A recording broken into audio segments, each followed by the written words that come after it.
This morning I want to tell you a story. It's a traditional folk tale which has been handed down through the generations.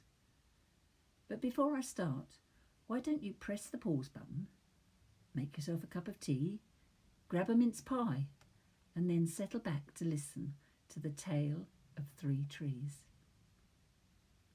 Once on a hillside, 3 small trees stood and dreamed of what they wanted to be when they grew up. The first small tree looked up. He saw the stars twinkling in the sky above him like diamonds. I want to hold treasure. I want to be covered in gold and filled with precious jewels. Then I will be the most beautiful treasure chest ever seen. The second small tree looked across the hillside to the small stream that was flowing gently down the hill towards the ocean. I want to be a mighty sailing ship. I want to sail the 7 seas and carry powerful kings. I will be the strongest ship in the world. The third small tree looked down the hillside towards the valley where people were busy working. I want to stay right here on this beautiful hillside. I want to grow so tall that when people see me, they will raise their eyes to heaven and think of our Creator God. I will be the tallest tree in the world. Many years passed.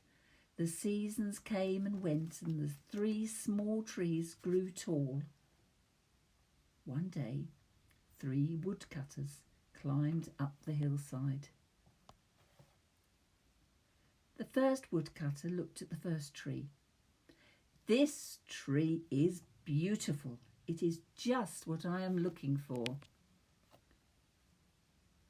With a swing of his axe, the first tree fell. Oh, now I shall be made into a beautiful chest, thought the first tree. I shall hold wonderful treasure. The second woodcutter looked at the second tree and said, This tree will be perfect for me. It's big and strong. And he lifted his saw to the tree, and within minutes the tree had fallen. Now I shall sail the 7 seas, thought the second tree. I will be a strong ship fit for kings. The third tree felt her heart sink as the last woodcutter looked her way. She stood tall and brave, pointing to heaven. The woodcutter didn't even look at her. Any kind of tree will be okay for me, he muttered. And with a swing of his axe, the third tree fell. The first tree was so happy when the woodcutter brought him to a carpenter's shop. But the carpenter wasn't thinking about a beautiful treasure chest. His calloused hands skillfully fashioned the tree into a feed box for animals. The once beautiful tree was covered in sawdust and filled with hay for hungry farm animals. The tree was so disappointed. The second tree smiled when the woodcutter took him to a shipyard. But the smile soon faded as he realised that no mighty sailing ship was going to be made that day. Instead, the once strong and mighty tree was sawed and hammered into a small, simple fishing boat. Such a disappointment. It would be too small and not strong enough to sail the ocean or even a river. He was taken to a small lake, and every day he brought in loads of dead, smelly fish. The third tree was very confused.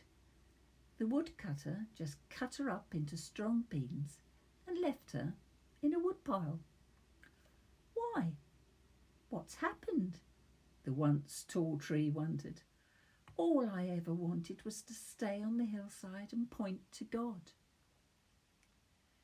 Many years passed and the 3 trees had almost forgotten their dreams.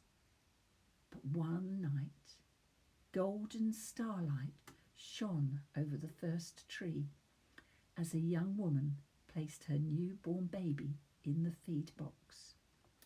"Oh, I wish I'd been able to make a beautiful cradle for him," her husband whispered. The mother held his hand and smiled gently as the starlight shone on the smooth, sturdy wood. "This manger is perfect." Suddenly, the first tree realised he was holding the greatest treasure in the world. One evening, a tired traveller and his friends crowded on board a small fishing boat. The traveller was soon asleep as the second tree quietly sailed out on the lake. But suddenly a terrible storm blew up. The little tree shuddered and shook. He knew he was not strong enough to carry so many people safely through the wind and rain.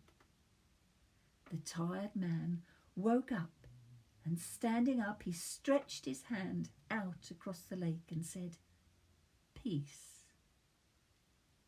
The storm stopped just as quickly as it had started, and then the second tree knew that he was carrying the King of heaven and earth. One Friday morning, the third tree was pulled from the woodpile where she'd lain forgotten for years. She flinched as she was dragged through an angry, jeering crowd. She shuddered when soldiers nailed a man's hands to her. She felt ugly and bruised. But on Sunday morning, as the sun rose and the earth danced for joy beneath her, the tree knew God's love had changed everything. His love had made the first tree beautiful. It had made the second tree strong. And every time people thought about the third tree, they would think of God. Surely that was much better than being the tallest tree in the world.